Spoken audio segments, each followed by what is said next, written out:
You're watching The Experience, Comic Culture and Sales, streaming live daily to Facebook, YouTube, Twitch, and Twitter. Hey everybody, it's going to be a really killer day today on Talkin Shop. We have Alex Packnadel coming up soon, which has got 2 releases out this week that you should really be paying attention to. One is fully into its run, and one is touching on a character that I'm sure we're going to get into the weeds because it's one of my favorite characters, so we'll get into it big time. And then after that, we're going to talk to Kawala, who is part of Cherry Capital Comic-Con, and we're going to talk a little bit about the Gary Reed Awards and how you guys can help us get a bunch of creators in front of them that you think are deserving of that award. We're going to come right back right after this.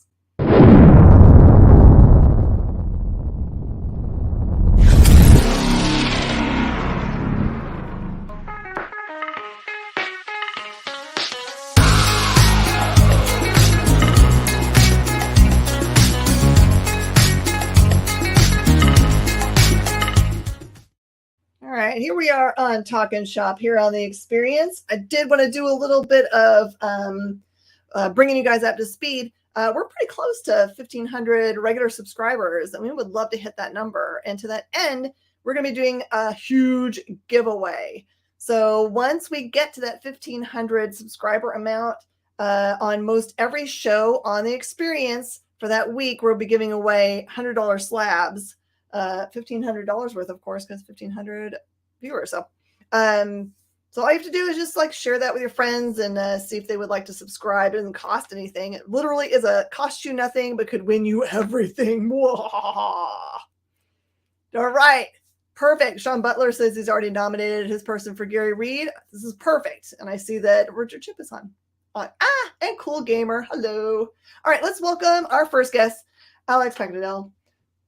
Hey, how you doing? Unbox so much stuff right now. So are you gonna, when the Carnage stuff starts, will you have 3 things running at the same time? Oh, we're right into it. Okay, yeah, I think I will. Yeah, I think it's if because All Against All still has another 2 months left to run. So yeah, I think my first issue of Carnage is going to be maybe my 3rd issue of Red Goblin, and is also going to be issue 5 of All Against All. So yeah, that's going to be a big. That'll probably be the same week. Big week. Wow. Yeah. So for most everyone that watches us knows you really well because you're a good friend of the show and of mine. Really happy to know you for sure. And likewise. Am I going to see you this year at Comics Pro? Are you going to make it over the pond? Where is it this year? I definitely want to. It's in Pittsburgh, of all places. I would love to go to Pittsburgh. I have friends in Pittsburgh. Let's do that. Yeah. I mean, if you'll have me, yeah, sure. Because I think that's where we met each other, was Comics Pro 2018 or something. Wasn't it? We knew each other before, but I think face to face. The first time I kind of approached you, the first time we got to kind of hang out properly, I think was 2020, properly hang out. And that was before all the kind of madness started. But yeah, no, but we've known each other for time because you had Ram down, didn't you, to do a signing? Mm-hmm. And I think that's when our respective groups started kind of converging. I think maybe and you've always been really supportive, of all 4 of us, and we're just, we're so grateful. That is something that's interesting about the way people interact now, as opposed to the way it used to be. It used to be, if I wanted to know you, I'd have to see you at a convention or some other event. And now, because social media is so interactive and we get to see each other's images and all that kind of stuff, there is this kind of a natural, we might, I know people that have worked together for years and years on projects that have never met each other in person. That they traveled to the same convention once, and you assume that they've been best friends for years and years, and they're like, nope, we just met each other right now. I think what's weird, I mean, I'm not a big one for, belief in serendipity or whatever. But I think it's interesting that, I mean, not to kind of rake over, I know it's obviously, it's a very delicate subject, but I think it's interesting that, having those networks sort of pre-established as we sort of went into the pandemic, it's really interesting that like so many projects just not just wouldn't have happened, but couldn't have happened at any other time in history. So the fact that, if the things kind of kept kind of rolling in a way that, they just couldn't have, even like 20 years ago, it would have been impossible. It's kind of weird to think about. I think maybe the best that could have been done is maybe we could have sent each other letters, which is really a slow way to produce anything. A more considered way. Sorry, this is we always have these digressions because we have this like shorthand, but a friend of mine wrote me like a letter, like it was the first letter I think I'd received in about 15 years. And I almost cried. It was such a weird thing. No, because it used to be such a kind of normal thing, but it's, oh wow, like someone sort of sat down at a desk for a few hours, rather than just like, do you want to go to the pub? See you at 8. Are there maybe there is something that is a lost connectivity that we should go back to, right? Maybe we could start having just make it normalize writing letters to each other again. Well, I think it's interesting, isn't it, that like there are all these like you get whole books of like correspondences between, I mean, eminent people, obviously, but like there are whole books of correspondences between people, and it's so kind of clipped and sort of disposable now, I guess. I mean, and I'm not like, I'm not a big kind of nostalgia guy, but I think it's interesting that, a friend of mine, I remember like years ago, a friend of mine was kind of talking about, you remember like that period in like the early 2000s when cell phones were just getting smaller and smaller and smaller. And there was like the Zoolander joke of it being like this tiny thing. And I remember like a friend of mine was talking about it, and he said something that really resonated with me. And he said, I don't like the idea of communications devices becoming kind of infinitesimally small, because communication shouldn't be weightless. And like that just kind of was on a loop in my head for the longest time. Like communication shouldn't be weightless. And like, I think there was something quite profound in that, I thought, It is. I think you're right. I mean, there's some real wisdom in those words. Because so for example, I have taken on retired creators and the entirety of their work. So this was, their letters back and forth to publishers, and their rough-outs and their sketches, and just like everything. And as I've gone through it, I've thought to myself, how much of this part of it isn't going to ever exist again, where he had to send a ton of letters out to a bunch of different places, hoping for work and getting those letters back, and their correspondence back and forth for editorial, and just that's not going to exist anymore. And those rough outs, a lot of it's just digital now. And do you know, that was the thing I was thinking. You're so right. Like the whole kind of I mean, like you've had you will have had like the Daredevil Born Again Artists Edition. Mm-hmm. With all the kind of like all like the kind of the like the bits of tracing paper that like Mazzucchelli kind of places over the covers to kind of do all those kind of different effects and everything. Yeah. But though, like those artifacts just they're just gone. Like that's and of course, it's a fantastic kind of labor saving measure. It allows artists to work at scale quickly. But yeah, you're right. Like that physical archive is like never going to exist again. It's just never going to be there. I mean, what are we going to do? Like have digital NFTs of people's back and forth emails and their iPad drawing, like the layers. I don't know what to say. Anyway, comics. Do you work practically? I love it, man. Like we always get into the weeds, but like I always love it. So do you work practically? Do you like sit down with a pencil and piece of paper and think through your ideas first? Do you go straight to type in? What do you do? I do my now, like I think like some people call it a zero draft. Some people call it a garbage draft. Every garbage draft I do is longhand. Okay. And I have like I'm a huge kind of stationary nerd. So like again, I mean it's magical thinking, right? But I have like a couple like really fancy pens that my wife got me.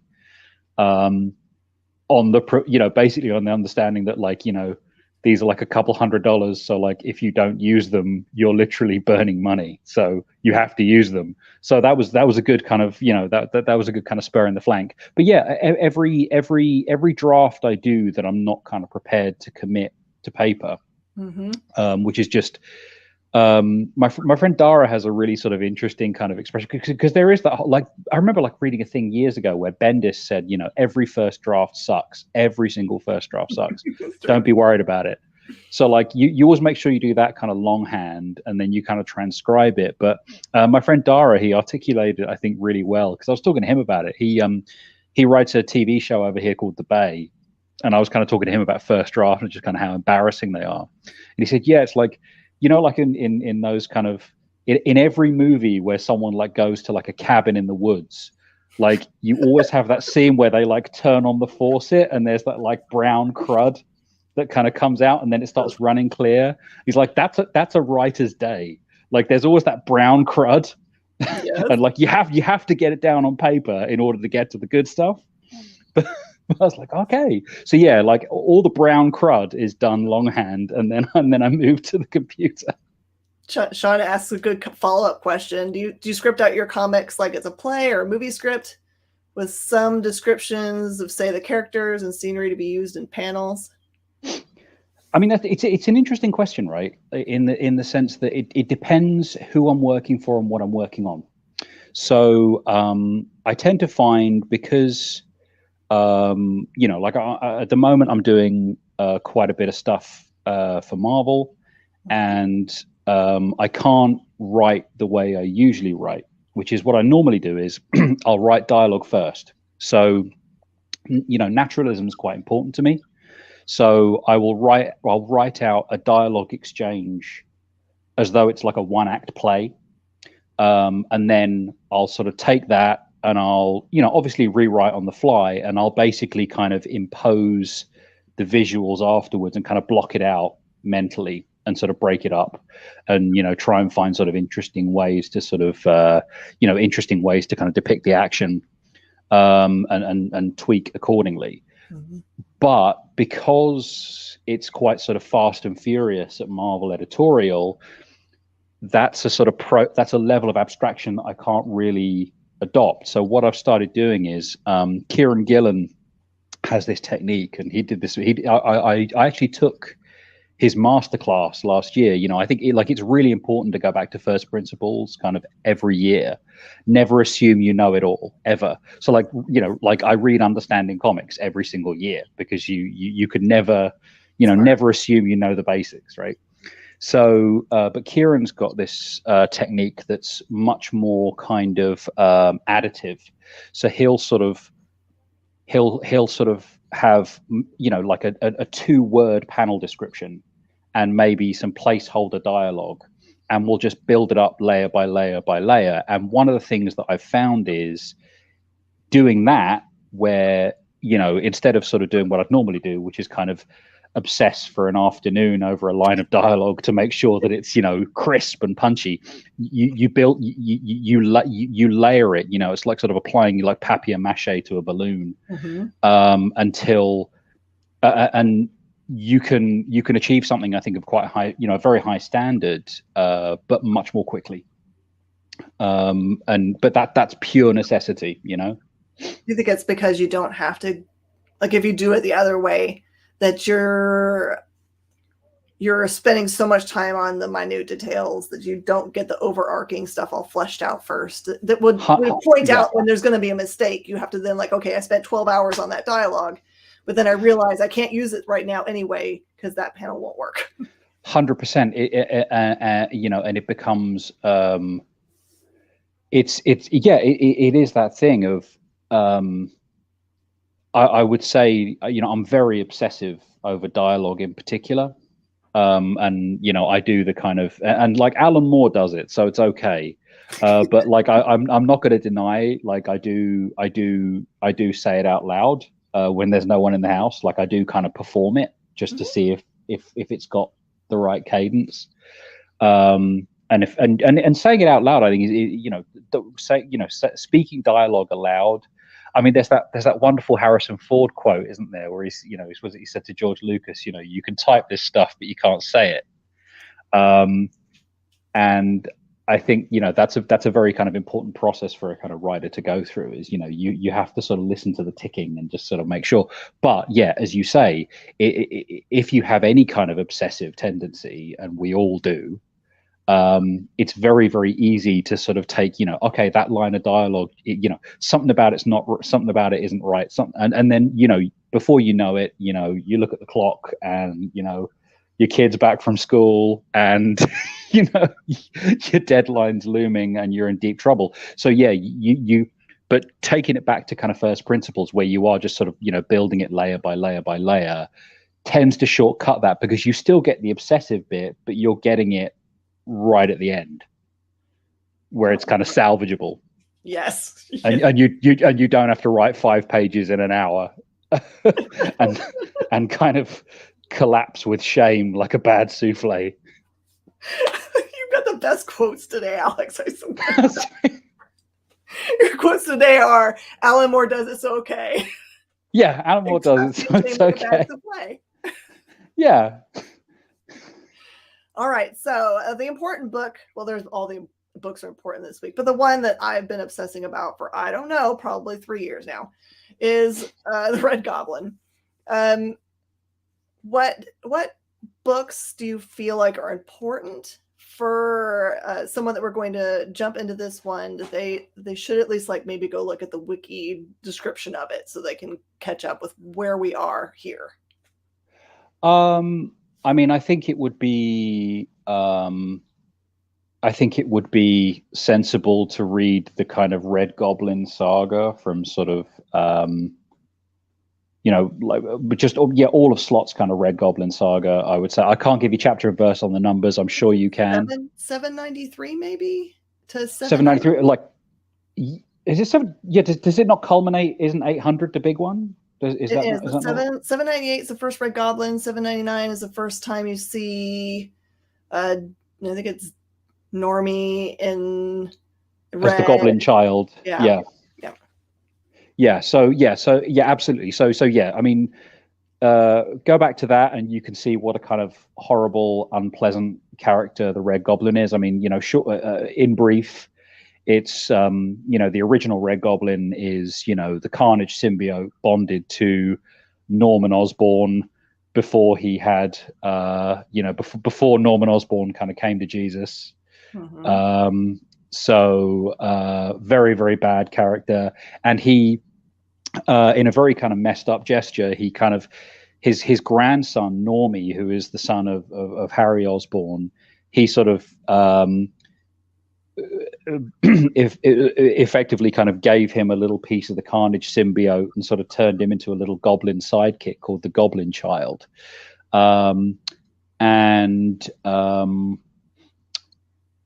What's happened recently is, Normie, having been kind of horribly traumatized by that experience, has befriended Dylan Brock, the son of Eddie Brock, Venom, and who is now the Venom.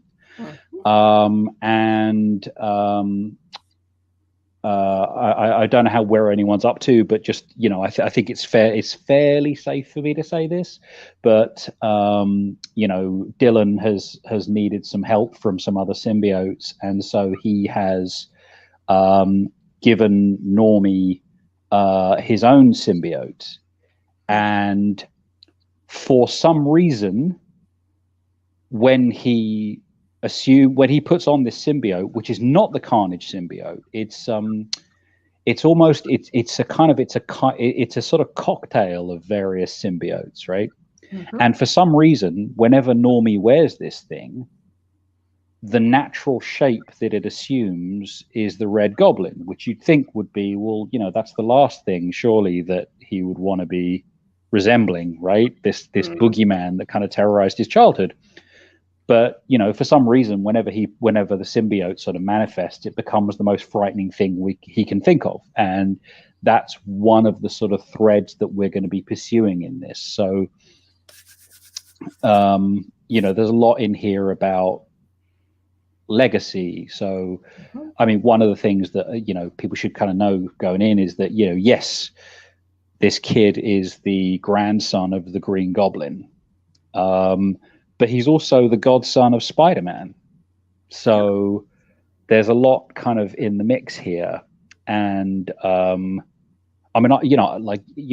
you've known me for a long time, Jen. I love playing with characters who are a lot of there's a lot of light and dark, because I just think that the kind of dramatic potential there, and the kind of the potential for sort of impactful emotional stories is kind of that much greater when they're a bit complex. And I get to do this with a kid in middle school, which is a really rough time anyway. So yeah, I mean, sorry, that wasn't the question you asked, but yeah. So I mean, yeah. So I would certainly read those kind of Dan Slott Red Goblin issues for a bit of kind of foregrounding, but also, not to put too fine a point on it, the recap that we provide in the first issue is pretty exhaustive. So I think if you just pick it up off the shelf, you're pretty good to go.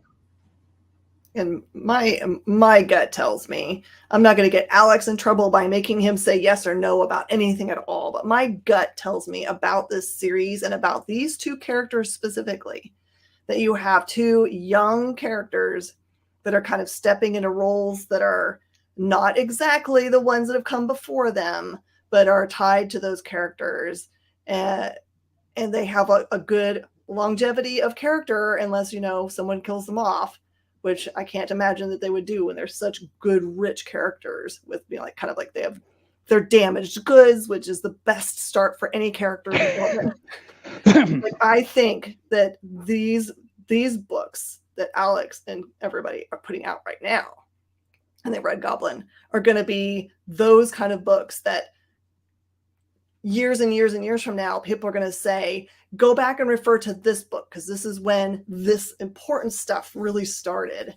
So I definitely would say, make sure that you are pulling this book. I appreciate that. Thank you for the kind words. I mean, sorry, I don't. How are we doing for time, Jen? Have we got like a minute or two? Couple minutes. I mean, I would say, the preview pages are out there, so anything that's in the preview is kind of fair game as far as I'm concerned. I mean, I can say, kind of going in, the sort of the unconventional brief that I gave myself is that this is basically, it's like, imagine Lassie if Lassie was a kind of unstoppable alien engine of destruction, right? It's a kid and a really, really dangerous dog, but the dangerous dog just happens to be like an alien kind of chaos engine. But like the sort of mantra that I've kept sort of rolling in my head the whole time is, there's no such thing as a bad dog. There are only bad owners. Yeah. Right. Yeah. And that's basically going to define Normie's relationship to the symbiote. Like, as you say, like they're both kind of blank slates in a way. And so it's this, I've got this really interesting dynamic kind of going on where basically, like, if Normie kind of freaks out, the symbiote freaks out and behaves and like acts out accordingly. Mm-hmm. So a lot of this is about, it's about like a young kid who is kind of, learning to kind of manage his emotions in a healthy way, really. And like having a lot of cool fights on the way. I love it so much. Well, Alex, as always, it is my fault that we've run out of time, because I could talk for like hours and hours about all this stuff. It's so amazing. Can you seriously, Jen? Like, can you, when you read it, can you just drop me a line and let me know what you think? I'd love your thought. I'd love your thoughts, whatever they are. I'd love I'm them. sure it will be something like my head exploding. Thank you. Well, either way, please, I appreciate it. All right. Thank you so much, Alex. I know you're such a busy person. You got to get back at it. Go write those things. No, I'm watching The Last of Us. I don't know what you're talking about. Like, I'm literally like halfway through. I just paused it. Does episode 4 just drop? Yeah. Like I'm like half an hour in. I was like, okay, got to talk to Jen, and then I'll get back to it. I think, yeah. Okay, that's awesome. We'll talk about that too. Yeah, absolutely. All right. Thank you so much for having me. Absolutely. I'll see you next time. See you soon. All right. Stick around, everybody. We're going to be right back with Pat Kawala. What if Hans Gruber from Die Hard had to battle the Joker from Batman the Animated Series in a dance battle? Or who would win in a race between Baby from Baby Driver and Snidely Whiplash? If Austin Powers and Shrek found themselves in a hot dog eating contest, who would emerge victorious? These are the questions we talk about on Nerd Killer Warfare. Debate the most absurd questions you've ever heard in popular culture. Register now by scanning the QR code or visiting bit.ly/EXP casting. Did you know that every Experience show, including some exclusive content, streams on Twitch? Check it out. Twitch.tv/the_EXP. Or just scan that QR code.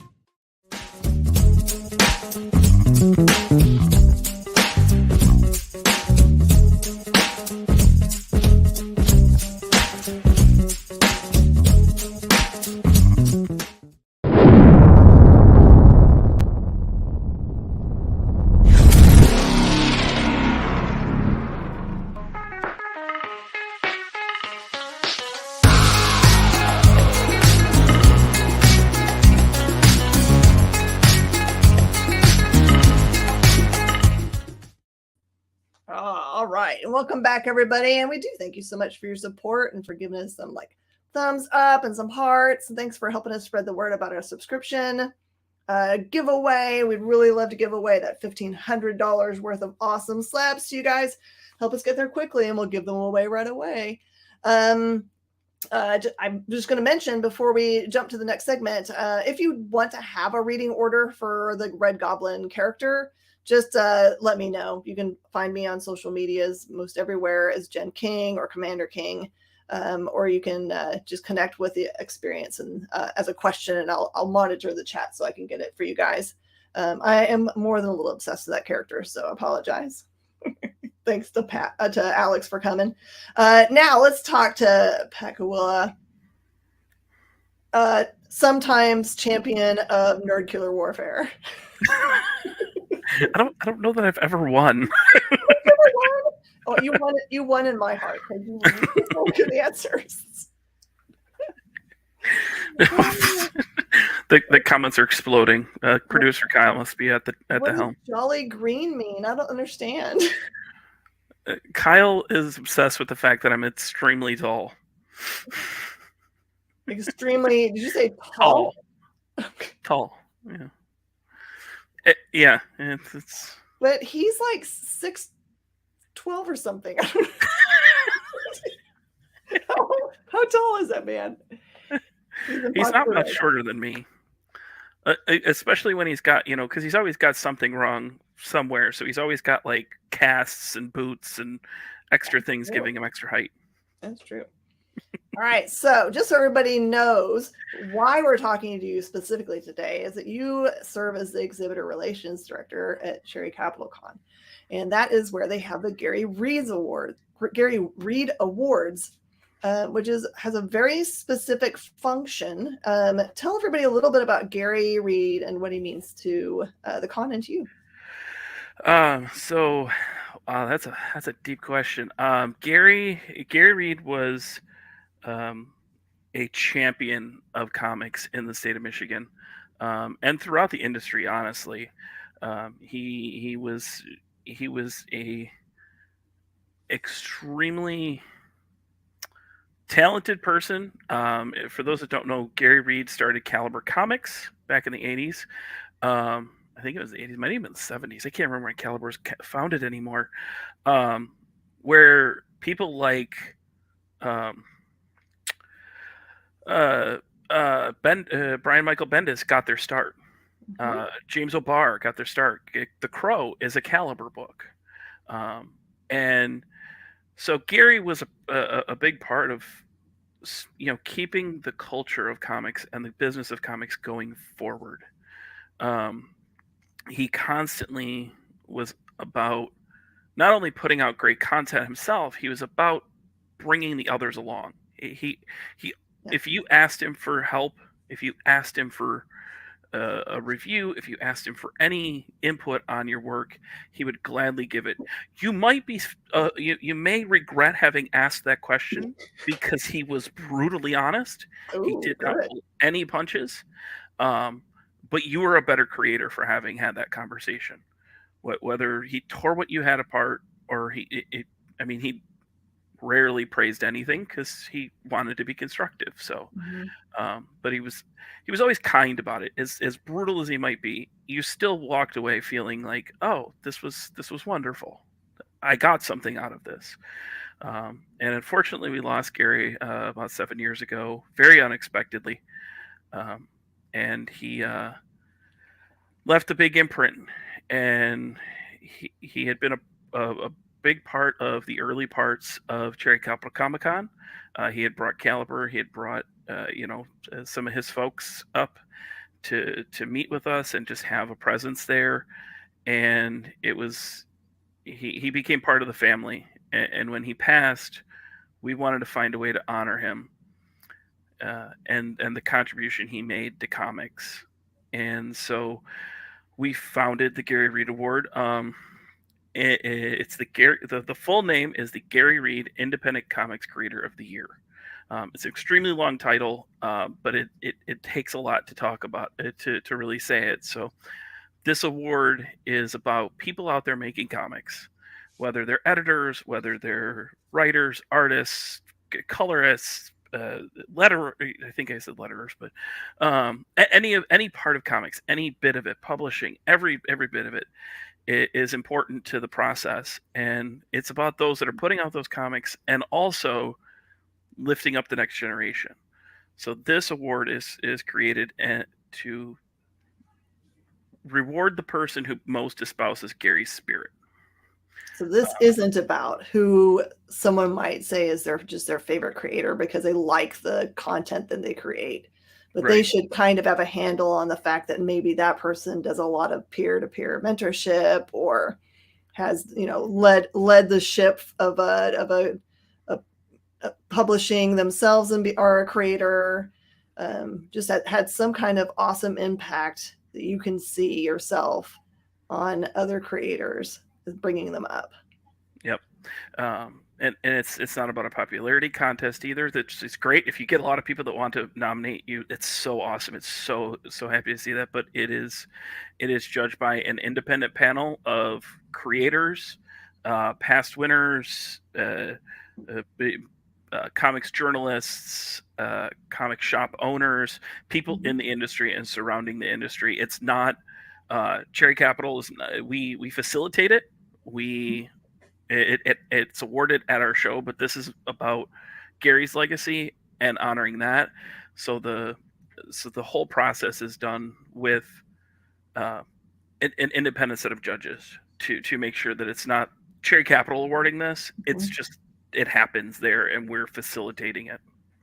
And am I correct in understanding that it's kind of like kind of like a lifetime achievement award, and that if you win this award, then it is the one time that you're eligible?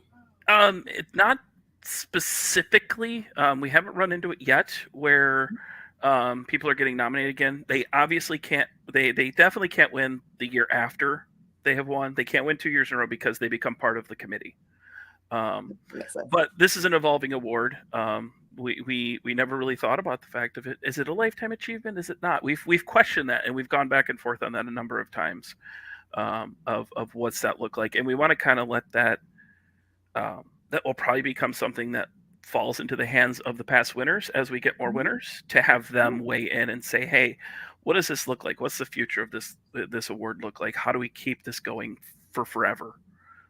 Because we want this to be something that lives on, regardless of whether Cherry Capital is here forever or not. We want this award to live on beyond anything that we do. So I want to say hi to Joe and Edward. They've just popped on. Thank you, guys.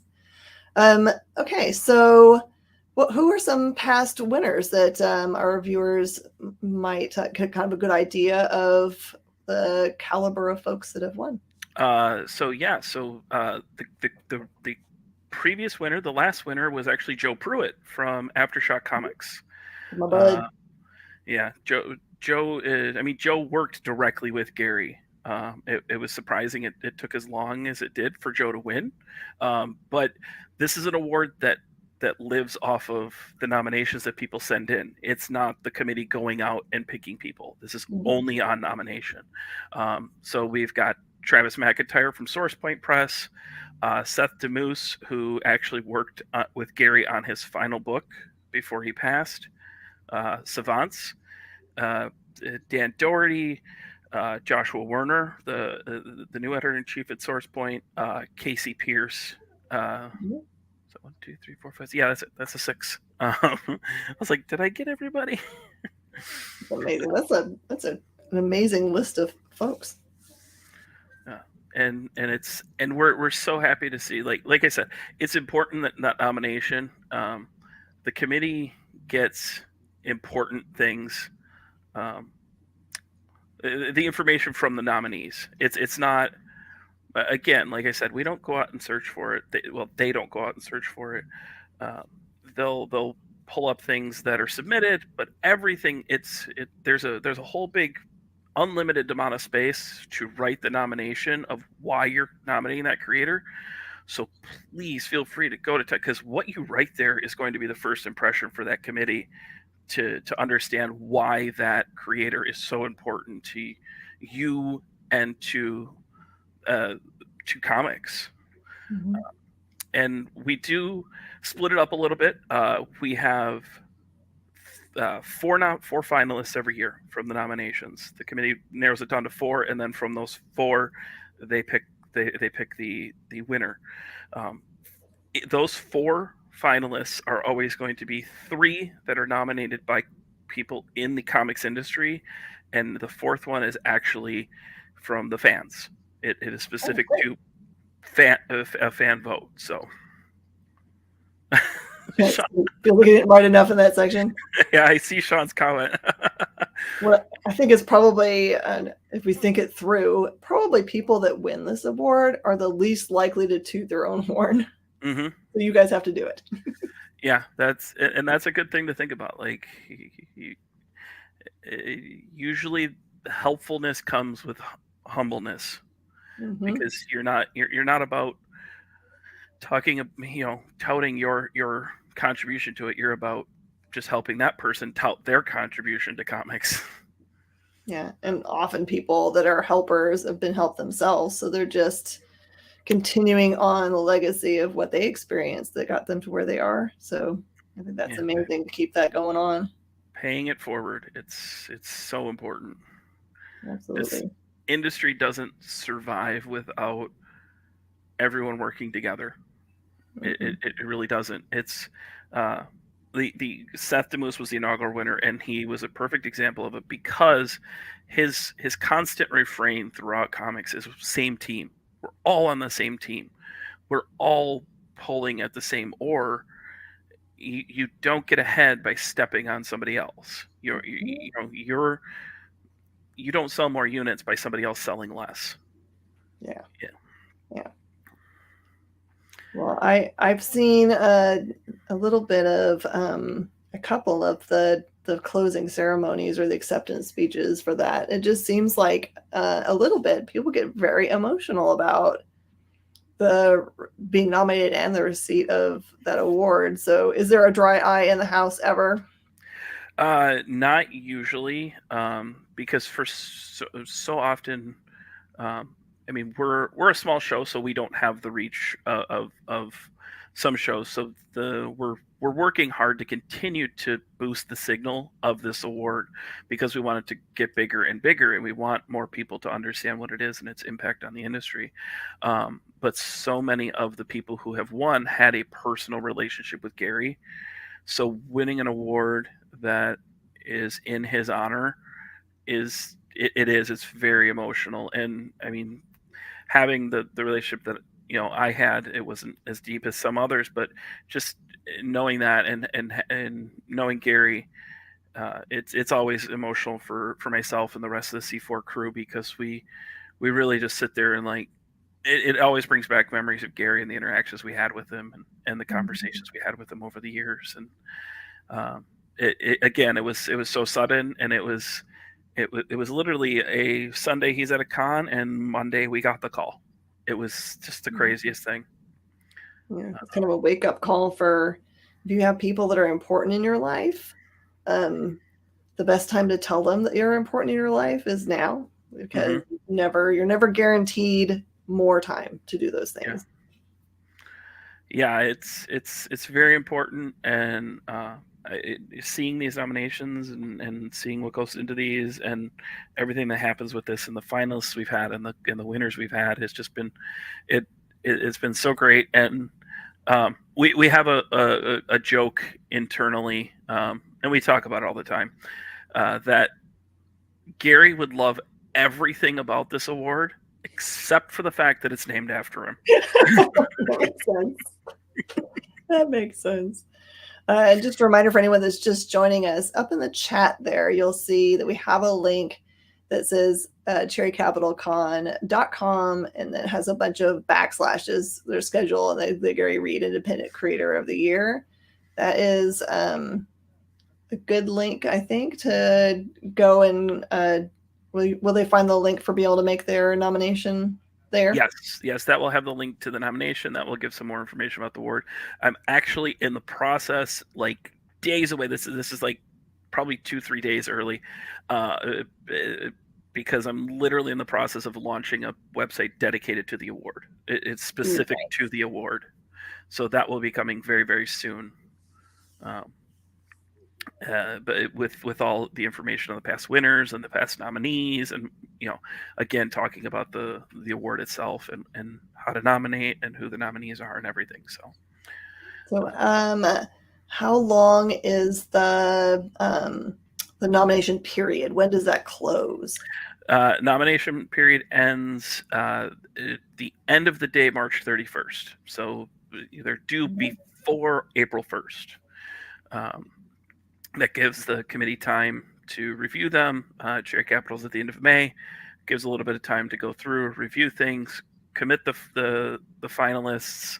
The finalists are announced at the beginning of May, and the award is presented at the show the Saturday night of Cherry Capital Comic-Con, which is May 27th. Okay, that's perfect. Edward has a sweet thing he said is that he lost his mom, 2 sisters, 2 best friends, and 5 cousins during the pandemic, and never got to see them before they left. So tell them how much they mean to you while you can. That's a lot of loss, Ed. I'm so sorry. Sorry. Having just lost my father-in-law, we were supposed to go see him at Thanksgiving, and he had a little cold or something.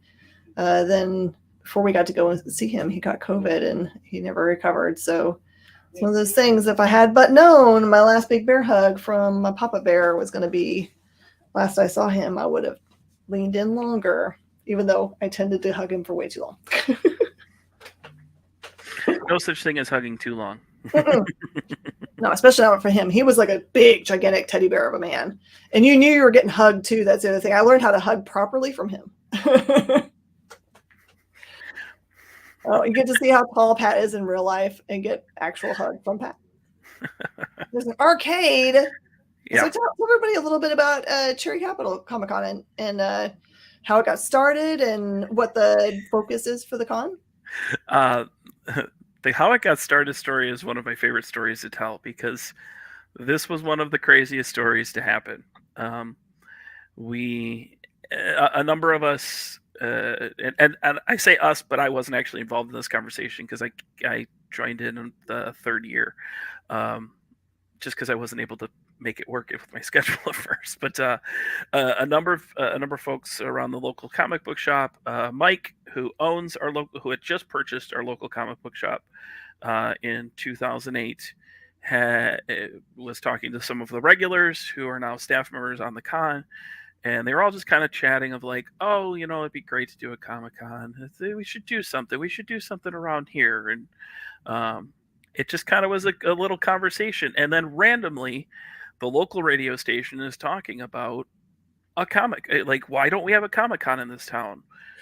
And so Mike called in and said, yeah, we've been talking about it. Why don't we, we should chat more about this. The local radio station announced the con, the date, and everything the next day without any of our knowledge. What? Did they just choose a random date?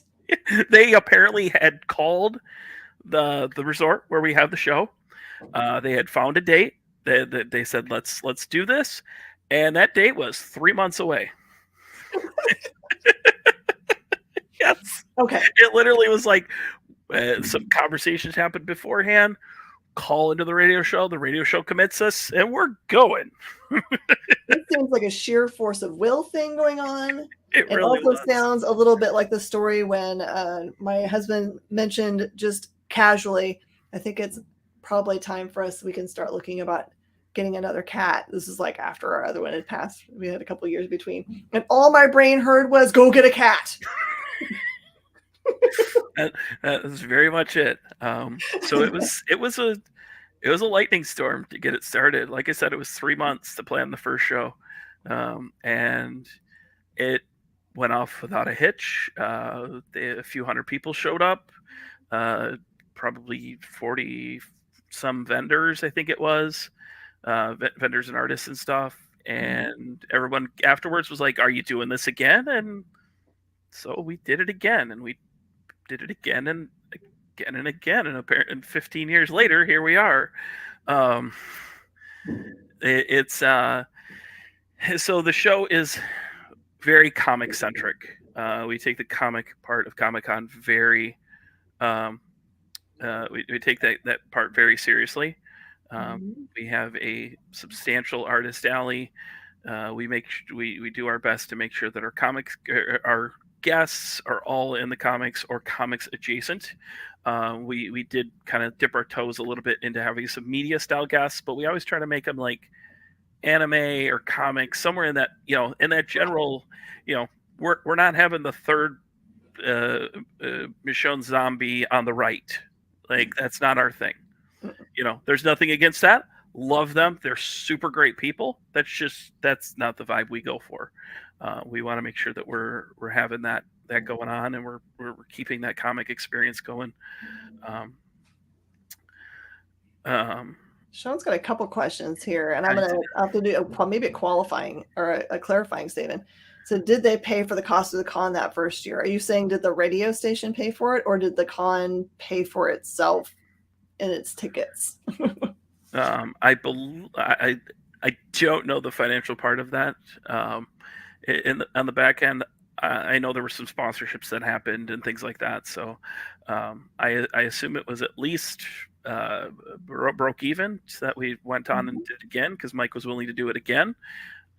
But I don't believe that the radio station paid into it, but they were promoting it heavily and having a lot of fun, really kind of pushing that and pushing the whole thing. So that, we had lots of radio advertisement from day one.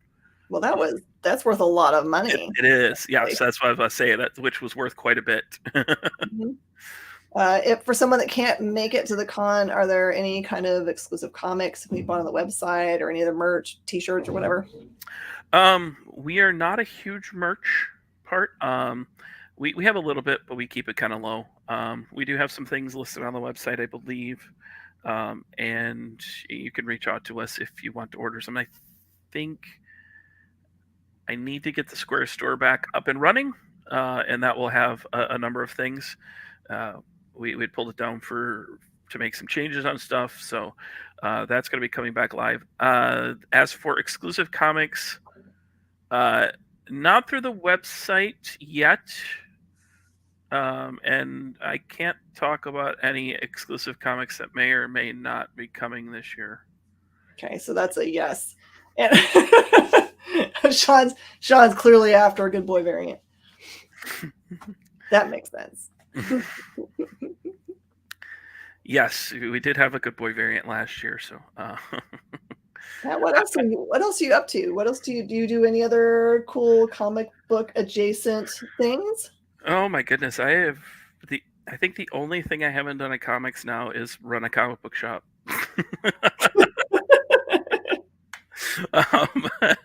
I think that's about the I help promote the show. I have published my own works. I have an anthology that came out a couple of years ago. That for some reason I thought my first foray in comics would be smart to get 10 groups of people together to do that all at once instead of trying to make something on my own. And anybody who's worked with a group of comic creators knows that's like herding cats.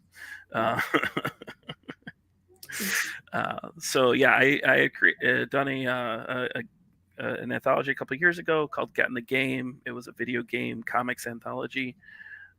And I kind of let everybody go to town with just that simple prompt of video games. We got from funny and hilarious to deep, dark, and mysterious, and everything in between. So I was really, really proud of that. That was a Source Point publication. But I'm going to warn people, because you're going to go and try to find this, because Get in the Game is amazing and you should go hunt it down. But they made one mistake. It has nothing on its spine. So if your store has it face spine out, you will not be able to find it. I'm gonna, yeah, that wasn't me. I submitted everything, and somebody put together the wraparound for the print file. That was the one thing I didn't do, and I didn't get a proof beforehand, and I got it back, and I'm like,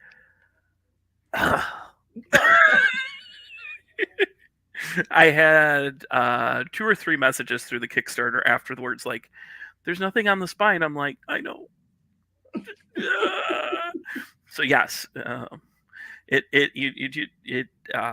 is. I mean, it may be hard to find. I do have some copies myself, and I know that the creative teams probably still have a few copies out there, but I don't know how many there are out in the wild. Jen may have a couple, so you may want to give her a call. I probably have at least 6. I think I have at least 6 of them. So yeah, so give Jen a call. Jen can get you hooked up. Yeah, I have this bad habit of buying all of Source Point's backstock. So I'll call myself out. So yeah, I was a podcaster for a while. I was doing a comics news podcast for a long time. That went away a number of years ago, but oh yes, that's thank you. And yeah, but I don't want to plug it when you guys have programming against it. I don't want to be that guy. Plug the train wreck, Pat. Go ahead. Okay. Well, it's against your programming. But yeah, it's 7 Eastern every couple of Monday nights, every other Monday night usually. As we lead up to the con, we will do what we call the Monday Night Train Wreck. It's the C4 crew invading our local comic book shop and selling and auctioning off comics. We bring comics to the masses. That's perfect. I mean, there's nothing wrong with like having a screen going on so you can shop 2 places. It's perfect. Yeah. Pat, do you have a lot of social presence where people could follow you if they wanted to keep up with what's going on? I do have a slight presence. I pretty much on all the socials, Twitter, Instagram, TikTok, I am Professor Nerdly. And then my name on the screen, Pat Kawala on Facebook. And obviously Cherry Capital Comic Con on Facebook. And cherrycapitalcomiccon.com has all of our information. Perfect. All right, y'all. We are up against time. I want to thank Pat very much for coming on. We're super excited about it. Make sure you go and you put in your nomination for the Gary Reed Award. And stay tuned, because coming up next, you get to have a dose of John and Rex and the Comic Collectible Show. See you guys later. Bye. Thanks, Pat. Join the party. Head over to our link tree to find all the links for everywhere the experience is all the time.